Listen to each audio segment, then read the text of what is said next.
Parlons de l'ambition. Est-ce que c'est une bonne ou une mauvaise chose? Est-ce que l'ambition en tant que telle peut être en tant que telle, même dans son essence, dangereuse? Au contraire, est-ce que c'est un bienfait caché d'être ambitieux?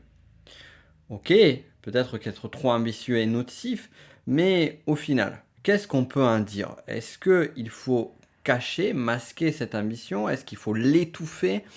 Est-ce qu'il faut la corriger comme quelque chose qui est mal? D'ailleurs, on peut voir dans certains courants religieux que l'ambition peut être vue comme une forme de péché, ou au contraire, être glorifiée comme va le faire par exemple certaines sociétés.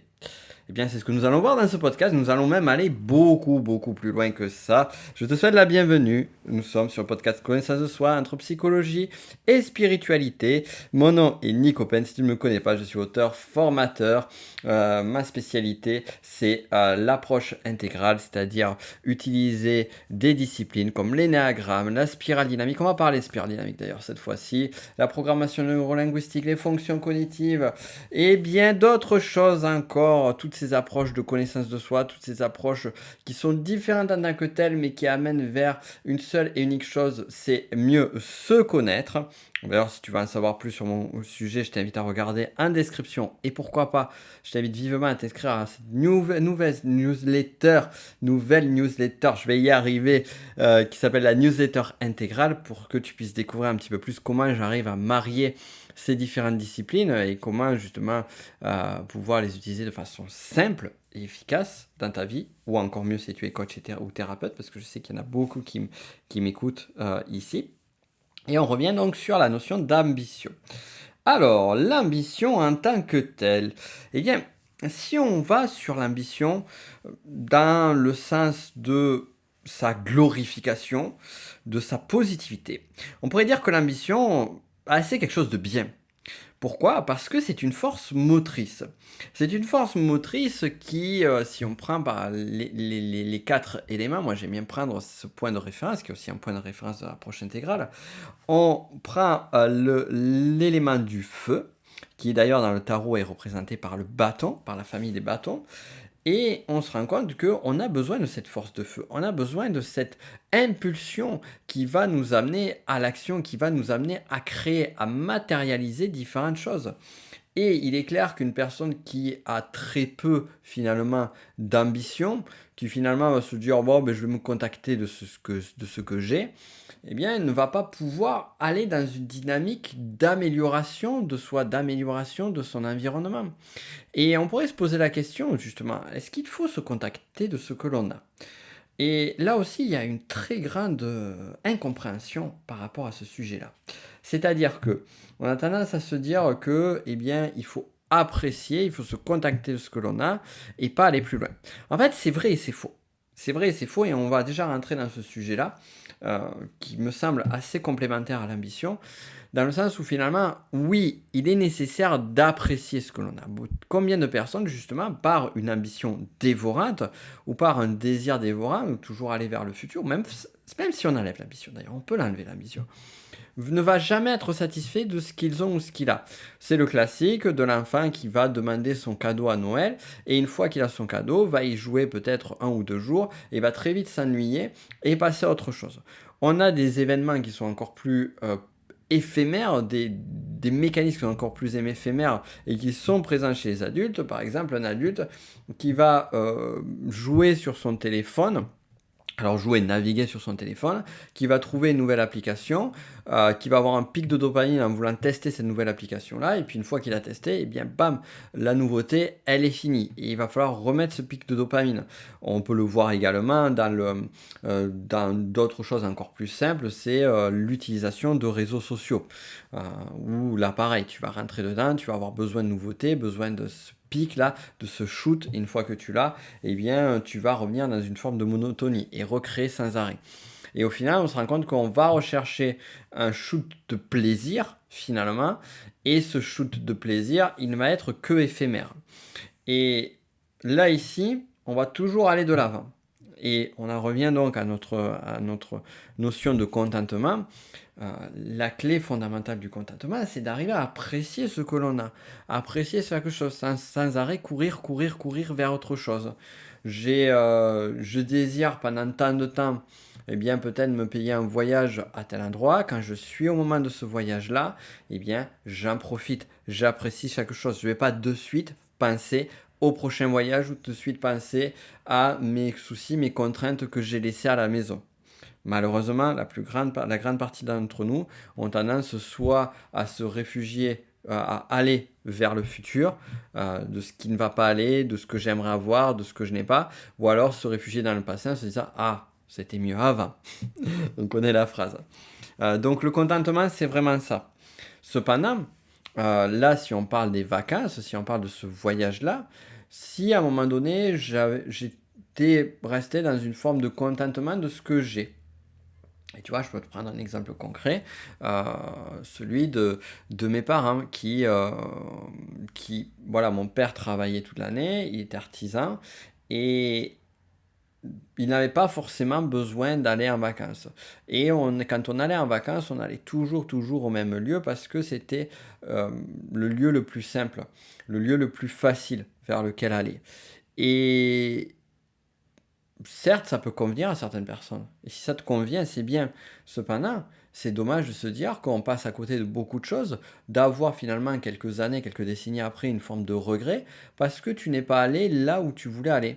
Et c'est là où l'ambition, qui cache finalement derrière elle un désir de plus, eh bien, peut amener vers des terres inconnues, peut amener justement à pour reprendre l'exemple, des lieux de vacances différents, peut-être plus agréables, plus joyeux, et pas forcément plus inaccessibles. C'est là où finalement l'ambition va nous amener à une forme de dépassement de soi pour aller vers une direction donnée. Là où généralement on le voit, l'ambition aujourd'hui sur sa terminologie, on va dire, la plus complète, c'est l'ambition pour augmenter sa valeur personnelle, pour avoir toujours plus, pour récupérer encore plus d'autres choses. Et ça, c'est intéressant parce que c'est une valeur qui est énormément valorisée socialement. Si on prend la culture moderne, et tout particulièrement la culture qui est présente depuis, je dirais, quelques siècles, tout particulièrement le siècle dernier, c'est encore très présent aujourd'hui, mais c'était encore plus flagrant, je dirais, sur le siècle dernier, on constate que finalement, le point de référence mondial de l'exemple, j'ai envie de dire, du moins dans l'inconscient collectif, c'était les États-Unis. D'ailleurs, c'est pas pour rien qu'on parlait du rêve américain. Et ici, sur ce rêve américain, sur les États-Unis, on a un peu cette idée où finalement, eh bien, une personne qui est aux États-Unis, qui a réussi sa vie, est un modèle.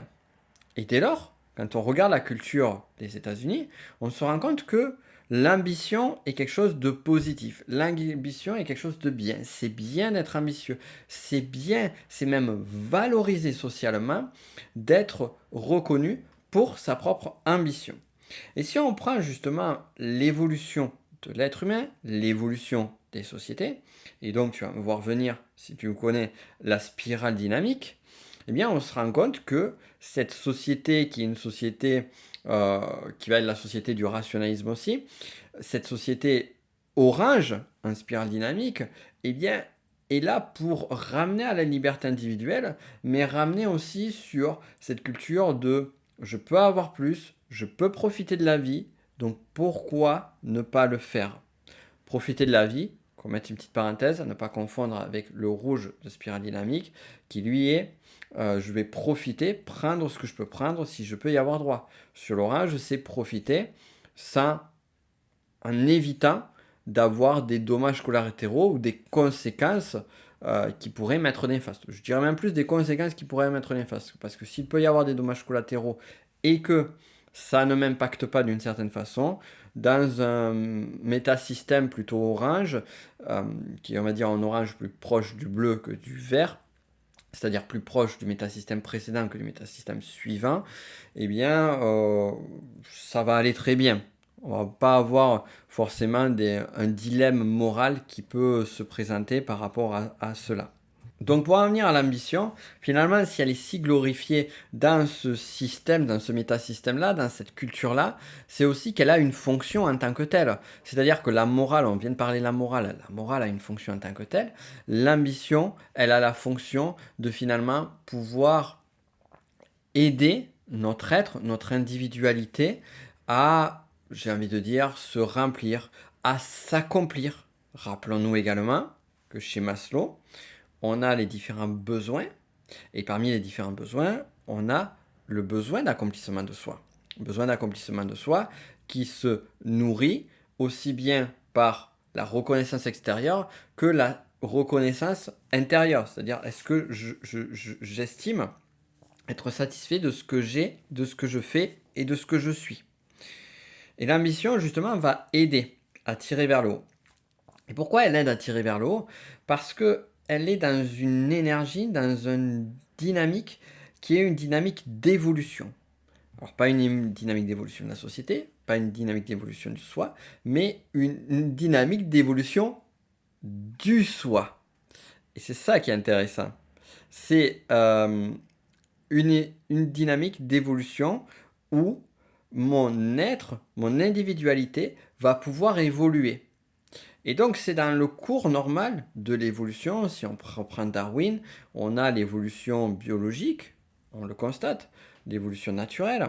Il suffit de regarder justement comment l'univers s'est formé, comment il a évolué au fur et à mesure des millions, milliards d'années, et également à moindre échelle, voir l'évolution de la vie sur Terre, voir l'évolution de la structuration humaine depuis, on va dire, la naissance de l'humanité telle qu'on la connaît aujourd'hui. Donc on sent qu'il y a cette dynamique qui se fait. Regardons les espèces aussi, il suffit de voir les évolutions des différentes espèces pour s'en rendre compte. Mais ce qui est intéressant, ou je dirais plutôt, et ce qui est intéressant, c'est que cette évolution n'est pas que d'un point de vue matériel, d'un point de vue concret. Elle est également présente d'un point de vue psychique. Et ça, on le voit au travers de l'évolution de la psychologie humaine, de l'évolution de notre être et de l'évolution autour de nous.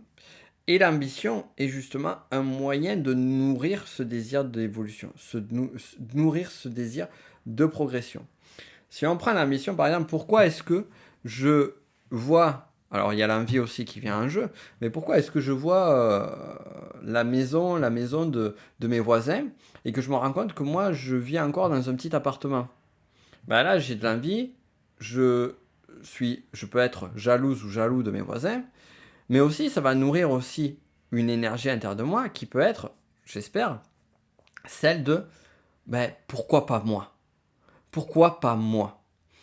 Et lorsqu'on sort d'une forme de victimisation et qu'on va dans une forme de création, eh bien à ce moment-là, on développe cette fameuse énergie de feu, cette énergie du bâton dans le tarot, pour justement pouvoir transcender notre état d'être pour aller vers quelque chose plus loin. Ok, là on a vu que l'ambition c'est quelque chose de génial, c'est quelque chose de fantastique. Sauf que, on est d'accord toi et moi que c'est pas forcément toujours le cas. Combien de personnes ont été victimes de l'ambition des autres? C'est intéressant. Combien ont été soumis par le contrôle, par le désir, la course vers le pouvoir, l'argent, le succès, effréné de certains? Combien en ont pâti? Probablement que tu en as pâti, tout comme moi, et bien d'autres encore. Plus encore, on a parlé d'ambition dévorante. Cette ambition du plus, du toujours plus. Eh bien, à un moment donné, quand est-ce qu'elle va s'arrêter? Et on se rend compte que le fait de cultiver cette ambition ne va pas forcément nous rendre plus heureuses ou heureux.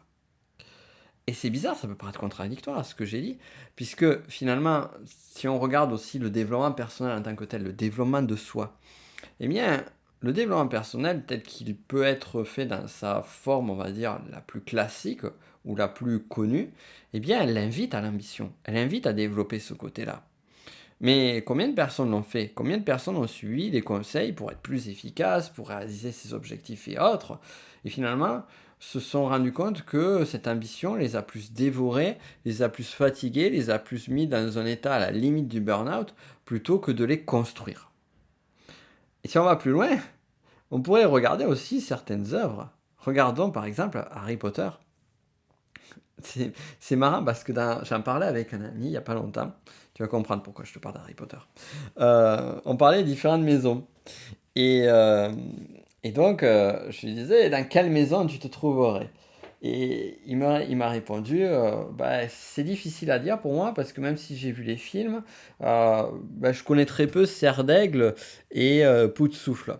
Ravenclaw et je ne sais plus comment il s'appelle en anglais, Pout-Souffle. C'est pas grave. Tu me diras. Ça reviendra dans tous les cas. Et j'ai omis bien évidemment les deux grandes, Serpentard et Gryffondor. Alors Gryffondor, c'est les gentils. Serpentard, c'est les méchants. Je trouve d'ailleurs assez manichéen ce mode de fonctionnement. C'est un des rares trucs qui est vraiment dérangeant, je trouve, dans Harry Potter. Et, euh, et donc, quand tu vois Gryffondor, les valeurs, c'est quoi? C'est le courage, c'est c'est cette notion de bonté, de dépensement de soi. Et Serpentard, eh ben, c'est quoi les valeurs Serpentard? Et l'une d'entre elles, c'est l'ambition. Or, quand on regarde les personnages de Serpentard, à part peut-être un ou deux, eh bien, on se rend compte que c'est des personnages méchants.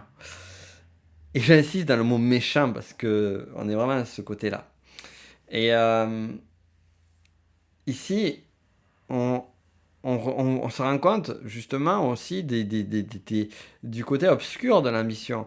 On peut voir des personnages qui peuvent justement, par ambition, peuvent devenir de véritables euh, bourreaux, des mégalomanes, des égos surdimensionnés. D'ailleurs, l'ambition, justement, va nourrir la, l'appétit de l'ego dans sa partie la plus animale au bout d'un moment. C'est je réussis, j'ai du succès, j'ai de la conquête, j'ai du pouvoir, et ainsi de suite.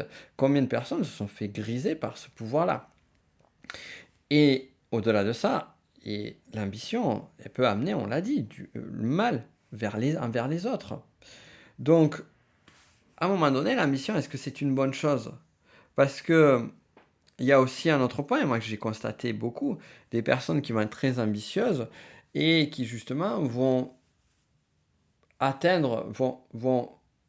faire des actes qui vont être néfastes pour les autres, mais qui vont justifier ces actes sous couvert d'un but louable. Des personnes disent, ah ben voilà, la fin justifie les moyens. C'est une grande question philosophique. Est-ce que la fin justifie les moyens? Certains vont dire, oui, la fin justifie les moyens. Mais quand on regarde un petit peu plus en profondeur, et ça je l'ai vu malheureusement chez certaines personnes qui sont dans le milieu de l'accompagnement, qui justement sont, alors je dis pas que c'est une généralité, loin de là, mais je l'ai vu, certaines personnes qui sont nourries par une certaine forme d'ambition, qui disaient, ben moi de toute façon, je m'en fous, peu m'importe les pratiques, même si elles sont parfois un petit peu douteuses, dans tous les cas, je sais que j'aide les autres. Et en fait, quand on regarde au fond de la personne, eh bien, le but, le désir profond, inconscient et non dit de cette personne-là, c'est pas d'aider les autres, c'est justement de nourrir une recherche d'accomplissement, de réussite, de richesse personnelle ou de pallier quelconque blessure de l'ego. Mais en aucun cas le fait d'aider les autres. Certes, peut-être que ce qu'elle fait va aider certains sur le chemin, mais l'intention prioritaire n'est pas là. L'intention, elle est tournée sur soi. Et c'est là aussi où l'ambition peut justement être néfaste, dans le sens où elle pourrait justifier certains actes, parce que finalement on se dit, ben, je fais plus de bien que de mal, parce que eh bien, ça m'apporte à moi et ça apporte aux autres.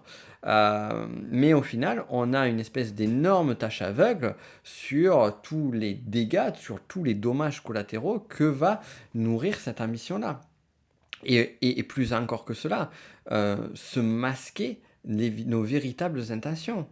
Et rechercher la reconnaissance, rechercher l'argent, rechercher la réussite sociale ou autre, rechercher la, une quelconque appartenance à un groupe ou autre, en tant que soi, c'est pas forcément quelque chose de négatif. Si on prend la pyramide de Maslow, on a tous besoin de ça. On a tous besoin de remplir chacun des niveaux de cette pyramide. Mais c'est lorsque finalement ce mode de fonctionnement peut devenir assez viscéral et au final on est toujours en quête de remplir quelque chose qui est déjà ultra plein et on n'arrive pas à aller aux états suivants parce qu'on est totalement grisé par ce shoot de, de plaisir, de bonheur, de joie, de satisfaction que va nourrir ce côté-là. Et c'est là où on se rend compte que l'ambition en tant que telle, eh bien, elle peut être néfaste, elle peut être dangereuse. Et elle peut nous avoir à chacun et chacune d'entre nous. Combien d'entre nous ont déjà eu des discours ou moralisateurs d'ailleurs, dans le sens en spirale dynamique, on a parlé de l'orange, on prend au niveau en dessous le niveau moralisateur du bleu.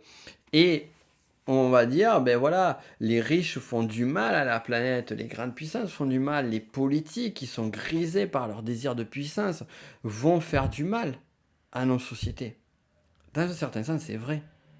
Mais si on va plus loin que ça, qu'est-ce qu'on ferait à leur place? Est-ce qu'on ne serait pas pris par ça? Et je crois que il est difficile, voire impossible, de juger l'attitude de quelqu'un quand on n'a pas nous-mêmes été confrontés au même chant des sirènes. C'est facile de voir Ulysse qui se balade dans son Odyssée et finalement qui, sous le coup, sous le chant des sirènes, se font attraper en se disant mais moi, si j'avais été face aux sirènes, j'aurais pu résister. J'aurais pu résister au chant des sirènes. Sauf qu'en fait, tu le sais pas. Tu le sais pas plus que moi. Et je peux t'assurer que j'ai vu des personnes qui semblaient bien sous tout rapport, qui semblaient saines, qui semblaient équilibrées, succomber justement à des tentations qui peuvent être très fortes.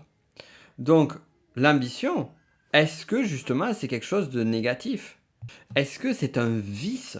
C'est difficile à dire parce que on a parlé d'ambition de façon glorifiante en début de podcast, et maintenant on dit que c'est un vice. Mais allons plus loin. C'est d'ailleurs le but de notre travail. On le sait, rien n'est tout blanc ou tout noir. Tout est question d'équilibre. L'ambition, oui, mais à quel prix? L'ambition, oui, mais pourquoi?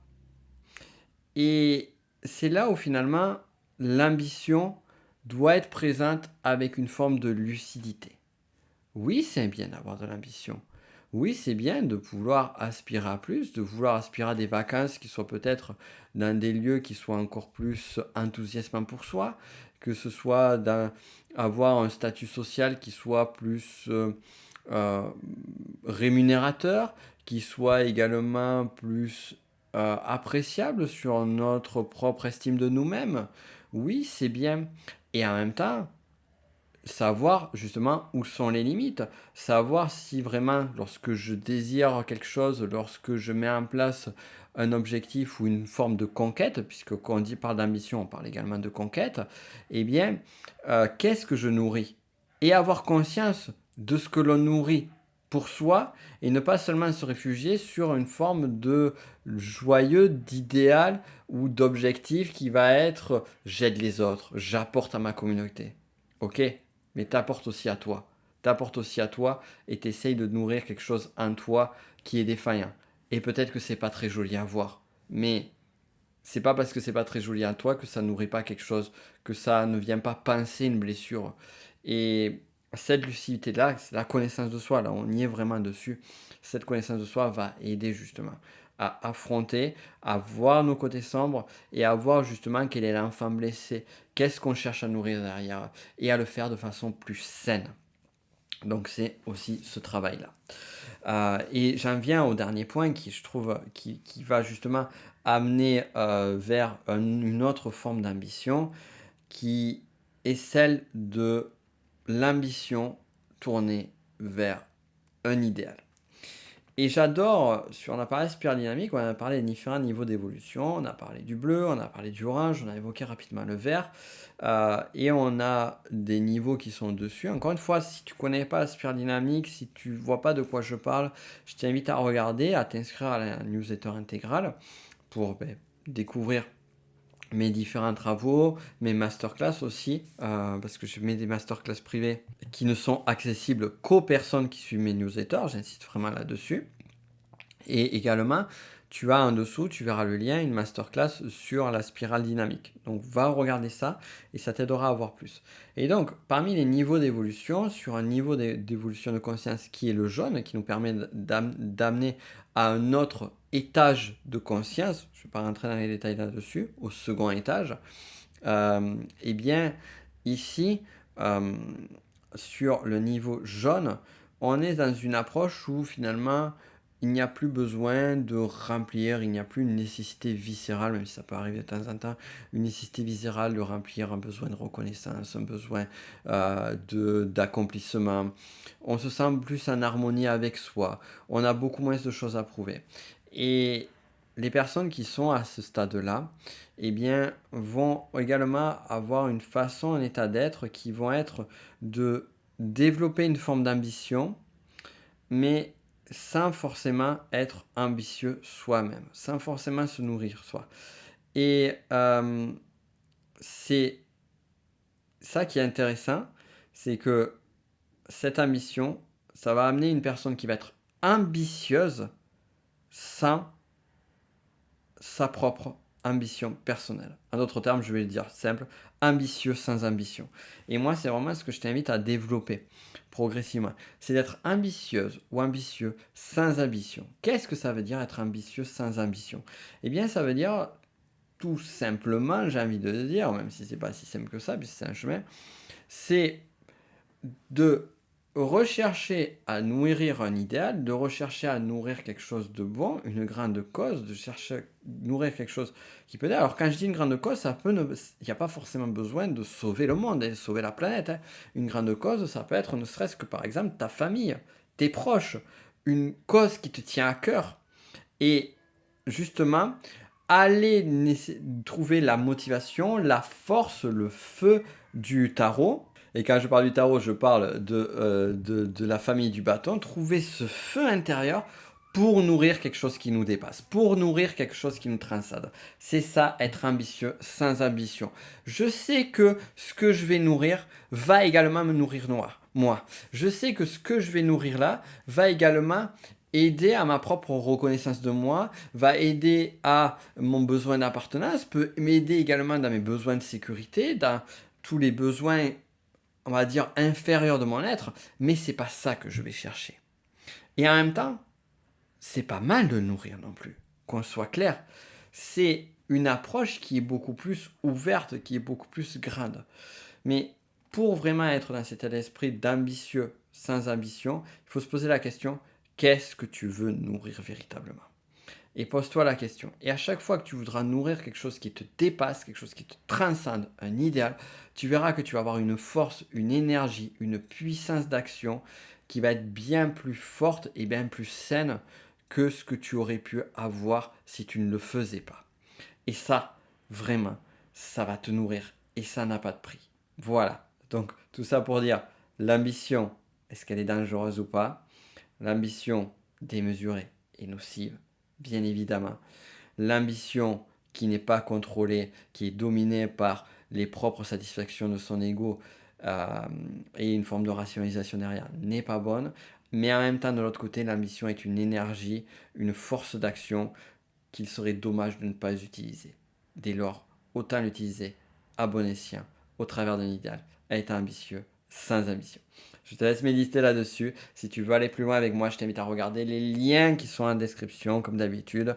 N'hésite pas à partager ce podcast, à le noter, à mettre un commentaire. Ça ne pourra que aider cette chaîne de podcast qui mériterait d'être plus connue, j'ai envie de le dire. Donc voilà, et sur ce, je te dis à la semaine prochaine pour un autre épisode. Ciao.